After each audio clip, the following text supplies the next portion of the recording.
First off, just any new injury concerns? No, it looks good. Everybody was in training today, so we are everybody able to be picked for Saturday. Great. And then how are you planning on going about replacing Grace Clinton without her being able to play? I mean, I have a good idea how I'm going to do that, but most of the time we have really good players who can play in that 10 role and as a winger as well. So someone else will have the chance to show what they can do, and I think we have did it before in this season as well. So, but of course we're going to miss her because she's a great player. But I have a plan, and you will see it on Sunday. Thank you. Hi, Robert. Obviously, all eyes on this weekend, and I'm sure that's where your focus is at, but it's hard to ignore the fact that this is effectively going to be a preview of what we're going to see in a couple of weeks' time at Wembley. Is this an opportunity for certain players to lay down a marker as to why they should be featuring in the starting 11 when the trip to Wembley happens in a couple of weeks' time? Not really. I think this is a game where we can try to fight to be top 4 this year, so I think we're only focusing on this game and how to beat Man United. When we're done with that game, we can use this game in front of the final, of course. But for us, it's this game, and the final is too far away right now to just focus on that. And the mindset we have is the next game and how to improve for that. So the main thing is to have a good starting 11, a good bench, to make sure we have a good game plan and try to beat Man United, because we want to compete for the top 4. But it's, of course, hard because there's not too many games left. But we have a chance, so we should go for it for this game. Do you think a positive result, especially with it being away from home, might play a little role into giving the side a little bit of a confidence boost when the trip to Wembley comes, maybe subconsciously, if nothing else? It could, but on the other hand, we lost Man City 3 times in a row, and then we beat them anyway. So I'm going to try to find good ways, even if we win or lose. The good thing is that we compete against the top teams in the league. We're learning so much from that, and I think every time we play them, we're learning what we need to change or add on or whatever. And I think this is a good way for us to be better as a team. But yes, it will be also a good game to get in front of the final in a few weeks. And just following up on what you're saying there about learning from the games against the big teams, I think away from home this season, I think you've taken just a point off of the teams that are above you in the league. So what do you take away from those experiences in terms of going again when you next have the opportunity to come up against someone who is above you in the league? I mean, you need to go to yourself and believe that you can do what you're going to do. The first game against Chelsea away, I think we had an amazing performance. We almost got a point, but we lost that game, so fine. Man City was a terrible evening. We went there and tried to do our stuff, and we did some good stuff, but then we lost 7-0, which was not fun. So Arsenal away 1-0, quite good game anyway. So the result is one thing, but the performance is what we look for. And I think Chelsea away, Arsenal away was 2 good performances. Man City away was stuff in it which were good, but the result was too bad. So this time is to go there and make sure we respect Man United, because they are a very good team with a lot of good players, but also try to make sure we take the next step, which we want to do. We want to dictate games against top teams as well, but we also need to respect them and defend quite well. So it's going to be a mixture this game, I guess. Perfect. Thank you so much. Cheers. So the progress, I think we started the year very good. Played really good football, good attacking football. Took step there, then we were also understanding that we need to defend after a few games, and then we reloaded a little bit to make sure we have both in possession, out of possession, good structure. I think we then lost a little bit how to score goals, so then we needed to redo that. We added in new players in the squad in the Christmas window, which makes it we need to restart a little bit. I think the squad now is very good together. You can tell that they are competing, they are finding the structure, they are very much connected to how we want to play. I think we still need to be even more consistent in the way we play to keep the ball and make sure we can create even more goal chances. I still think we are improving the way how to press, how to make sure we use the players, but I also feel like we are getting stronger. We dictate the games more and more. We're winning games right now, which is very good, how to win games in different ways. But on the other hand, I feel like we are, it's much to do before we can actually say that we are, closing the gap with the top 3 teams, top 4 teams. So I have a lot of respect for the top 4 teams and what they have done for several years. So we are in a good spot, but we have a lot of stuff to do to get better. And what do you make of the challenge that Man United will be posing to your side this weekend? I think Man United, when they have a good day, they are one of the best teams in this league. They have quality players on each position. They also have a strong bench. So if they have a good day, we're going to struggle and need to work really hard in the defense. then on the other hand, they have not been that consistent in their performances. So I think we have a good chance to actually compete this game and make sure we can play our style. But of course, I'm very impressed with their last year, and now they're getting back to get to the final, and then they're winning some games very easily, and then they have some tough games like everyone else. But it's going to be a tough game, though. I think people misunderstanding that Man United is a big team in this league, right? So a tough away game, but absolutely, we've beaten Arsenal, we've beaten Man City, so we know that we can beat the top teams. That's great. Thanks, Robert, and good luck this weekend. Cheers. Alex? Hi Robert, hope you're well. Kind of just a simple one from me. Obviously Sunday was such a big moment for everyone at the club. How good has the morale been in the squad this week? I mean, Tuesday was an amazing feeling when everybody came back and everybody was happy, of course, and we let the squad and the staff members enjoying that day, because I think everybody deserved to have one more happy day without thinking too much about tactics or whatever. But then Wednesday morning, we closed that game and start focusing on this game and made sure that we pick up the final again when we are ready for that week. So it was a good Tuesday, but then it's been 2 good days with football and focus on Man United. And basically now we're not focusing too much about that great Sunday. We're actually focusing on getting a good Sunday this week. And just on Martha Thomas, of course, returning to her former club this weekend. She's such a hard worker in the final third. Do you think that could play an impact, maybe alongside Bethany in England again this weekend? Yeah, I mean, I think you saw her energy on the field, how she can she almost scored before she scored that goal, and she winning duels, she fighting for the team. She's very clever in how we work, so she will have a huge impact on the team. Bethany will lead us the whole way, the other game as well. So yeah, they will have a big impact for us, and then it's more like to make sure we find the right strategies to score goals and win this game. But Martha is very important in our team and how we play. Perfect. Good luck on Sunday. Cheers. Amy? Hi Robert, hope you're well. Just following up there, you spoke earlier this season about how important it was to make sure Beth England and Martha Thomas were sort of getting the chances they needed to, make you the attacking team that you want to be and be that kind of duo that can lead you forward. Talking about progress you've made this season, are you quite happy with the progress you are making in that area and what you've seen from the team since you kind of made those remarks earlier this season? Yeah, I mean, I think it's not too personal. It's actually about how we play and how we create chances. Then we change players all the time and who's best suited for this game and that game. But if you look at how we create chances, we had a lot of good attacking football in the beginning, and then we had not too much attacking football around Christmas time because we played against really good teams.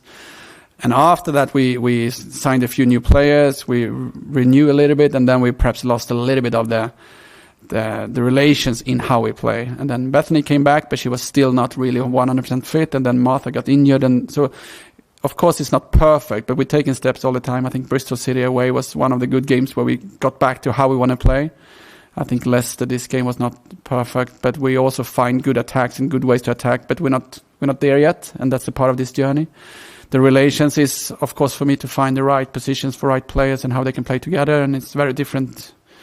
So if Martha playing as a 10 or 9, if Beth playing as a 10 or 9, or Celine playing left or right, everything is connected to who they play with as a fullback and everything. So to build that takes time, and sometimes it works, sometimes it's not working, and then we need to work on that. But they are very clever players, they are very smart players, and they want to play together. So we will find ways. But I want to score more goals. I don't want to win with 1-0. I don't want to do that. So I want to make sure we create even more goal chances, and then it's more for us to make sure we build those relations and find the right players for the right games. But we're winning games right now, and that's actually what football is about. So we start there. You mentioned there, obviously, Beth was out and then Martha's been out, and it feels like you've not really had the time to work with them together too much this season. Is that quite exciting for you, that you've barely even sort of scratched the surface of how those two could work together in your team? Yeah, absolutely. I don't think they have played together when both of them are 100% fit. So we have something to look forward to. And I think they are so clever so they can work together with other players as well. And especially how they are as a player and leaders, because they are basically two of the strongest leaders in the squad as well. So I'm looking forward to keep working with them and go into details how we can have the best benefit of them. So even if they haven't worked the best when they played a few games before, there's a lot of reasons because of that, but that doesn't mean that they cannot play together. You know, I'm not like black and white. They can absolutely play together, and they will find ways to play together, and they will be important to this team in the last 5-6 games. Thanks, Robert. Good luck this weekend. Thanks. Dan? Hey, Robert. Hope you're well. I just wondered how kind of different the messages are in kind of the preparation playing Man United this time to last time, because, you know, obviously you went into that game with, off the back of kind of your biggest low of the season, losing to Man City, whereas this time you're going into this game, you know, on the back of probably your biggest high. Yeah, it's a big difference. I think if it's one game I'm kind of angry at myself at, it's the former game against Man United, because I went in there with a defensive mode that we're going to just be in a low block and try to counterattack, and we didn't really give ourselves the chance that game. I don't think Manchester was great in that game, but they won 4-0, and it was mainly because we wasn't brave in that game, and that's on me. This time we are aware that we need to be brave but also be clever. We need to defend. We need to make sure we also dare to play. So we are prepared for that. We're coming with a good self-confidence. We have won a few games. We have a good competition in the squad. But I have enormous respect for Man United and those players they have. So I know it's going to be a very tricky game, and I know that we need to go there and do our best, and hopefully we can find a really good result. But the performance for me is to make sure we can take steps and not go there and just defend. We need to play our style. We need to do it, but we also need to respect and do it in the right way. So better feeling this time. I'm going to be more brave this time, but we're going to make sure we are very sharp as well, and then we see how it goes. And how easy is it for players to kind of shut off from the cup final? Obviously there'll be some players in the squad who've played in lots of big occasions in the past, but there'll be others who, you know, maybe haven't won anything, haven't ever played in a final before. So, you know, how easy is it to kind of keep the squad fully focused on the league form? I mean, I think, of course, even if we said on Tuesday, now we're done with this game, Wednesday we started, of course, people get reminded here and there, and of course it's popping up in their brain, but I mean, it's a good feeling. They're looking forward to a game, so I don't think it's a big problem. I know when we go to Manchester and play against them, it's going to be a lot of people on the stands, and I would be very surprised if we're not focused for that game and make sure we have a good performance. So I just think you can use that game when you are, you know, for a moment feeling about that game and feel happy, and then you go back and be staying in the present and make sure we work on that. But I mean, we have strategies for this. I mean, we work very much to be present. We have yoga every week where they need to focus on to be here and now and everything. So I think it's they're going to solve it. That's brilliant. Thanks, Robert. Best of luck for the weekend. Thank you. Cheers. Rachel. Hi, Robert. I wondered if you could say a little bit about Jessica Naz, and you know, she's a player who at the start of the season you were mostly using as a substitute, and then on Sunday she played all 120 minutes, which is probably more minutes than she's ever played for Spurs, pretty much. And I guess, you know, can you talk about the progress she's made, but also the levels you think that she's capable of? Yeah, I think when I signed for this club, I watched the games from last year, and I was kind of I liked when I saw Jessica Naz play football last year, but she didn't play too much, and she didn't handle too many minutes because she couldn't handle it because of her fitness, I guess. So I saw a really high potential in her, and then when we start working together, I saw that when she's fit and doing those stuff, she's a really quick, strong player with good finishing, but she didn't really find the right ways to do it during a whole game. She lost self-confidence and so on, and so we start building her out with like the fitness first of all, and then trying to find the right position for her. And then she, in the beginning, was a great substitution coming in the last 30 minutes, giving us a lot of good options. And then she played a few games from the beginning and came off. But now, after Christmas, I would say, or after that Conte Cup game in against Arsenal, when she played 90 minutes and scored 2 goals, she has taken steps, and she's in the under-23 national team, and I know that she's knocking on the Lionesses' door. And if she's competing like she do now, I mean, I think you actually have the next Lionesses there. And when you see her in this game, how she can be a threat all the time, both as a winger and as a 9, then you understand that it's quite nice to have that kind of player on the pitch. But also how we press and want to be a high-pressing team. She's very quick to press them, which is also good for us.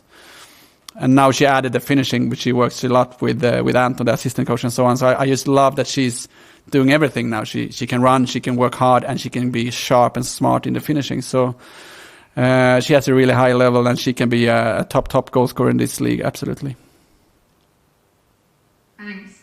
And you talked in your response response to an earlier question about the importance of partnerships and relationships. And I wondered if there are a few kind of on-the-pitch partnerships that you want to highlight as that you think are kind of working especially well and are sort of underpinning what Spurs are doing well at the moment.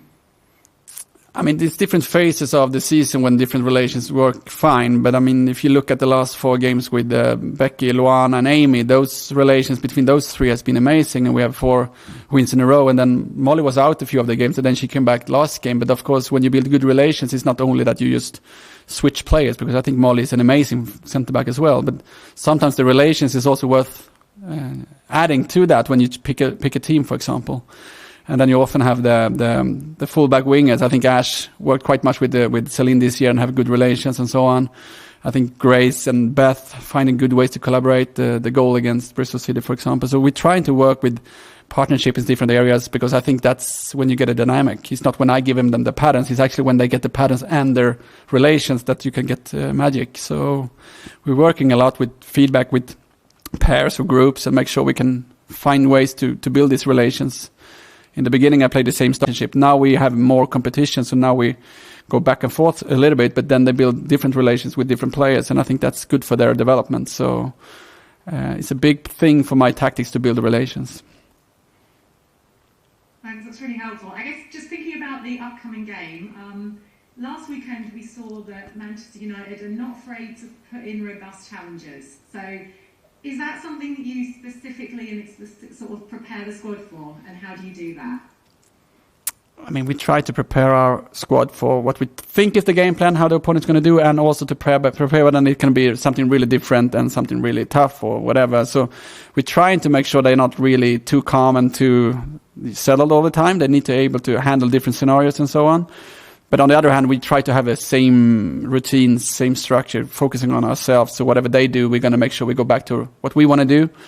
And hopefully that's good enough to win whatever they do. But yes, we are aware that they have different tactics and different plays they can use in different ways. But we're just going to be very prepared for that, and hopefully we can have strategies to solve that. Thank you. Cheers. Chris. Hi Robert, many congratulations on reaching the FA Cup final. After the semi-final, you mentioned that Chairman Daniel Levy sent you a message congratulating you and the team. What was the message from him after reaching the final? Can you share that with us? He was very happy, of course. He was there watching the game, and I think especially after the tough loss the day before for the men's team, I think he was even more happier. But the main thing was that he was just very happy for the team and looking forward for the final, and that it's a great journey we're doing with the women's team. So that was basically the key word from him, and I'm just very happy that he's so supportive. Well, do you get the sense from the club that they are going to happily back you in the future? Because, of course, you've reached the FA Cup final in your first season. The club must be extremely happy with what you've done so far. And, you know, how difficult is it going to be in the future to try and close that gap on the top teams in the WSL? I would never sign for this club if I were not sure that they're going to support me. That was one of the main things I asked them during the interviews. And I must say that they have shown for day one that they are willing to do it. And they're willing to buy into everything we do, as long as it's sustainable and not just, smash in a lot of money and go for it. They want to do it the real way, and I think that's the way we should do it. So I see them supporting us every step we want, and every time we ask for stuff, they actually help us and make sure we take the next step with this club. I think we show now that we already can compete, but of course it's a very good thing that we are in the final. If you compare for last season, so I don't think you should expect that we have closed the gap too much yet.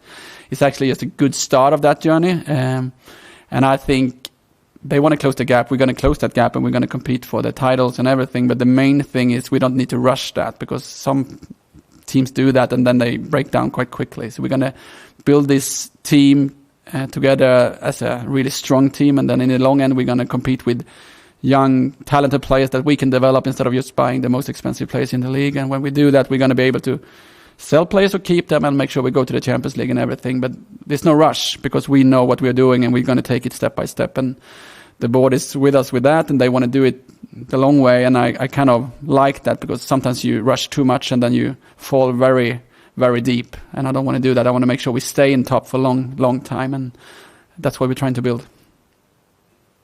Lastly, Robert, I just wanted to get your thoughts on the club only being given 11,800 tickets for the FA Cup final, because of course there will be many Spurs fans unhappy without a ticket. Yeah, and I mean, if you look at it personally and for the club, I would like to have all Tottenham fans at that stadium and fill it with Tottenham fans. So that's of course sad, but on the other hand, to fill that stadium before they know whose team is coming and everything, that's quite brilliant from them to fill a stadium for women's football for the final. So imagine if there were two teams not from London, it might be harder to sell a lot of tickets, but of course it's a little bit tricky now when we don't get tickets for all our fans, and I think that's sad, but hopefully they can find ways in the future to have more transparency with the tickets depending on what team goes to the final or not. But look, we're going to play in the front of a full stadium. We're going to bring 12,000 fans. That's a good step, but then hopefully we can add better plans next year to make sure we can have even more tickets if we reach the final. But I totally get why they've done it, but then of course it's sad now that we cannot use more fans to the game. But it's you need to look at it two ways and then understand it, but still also like try to push it for more tickets next year.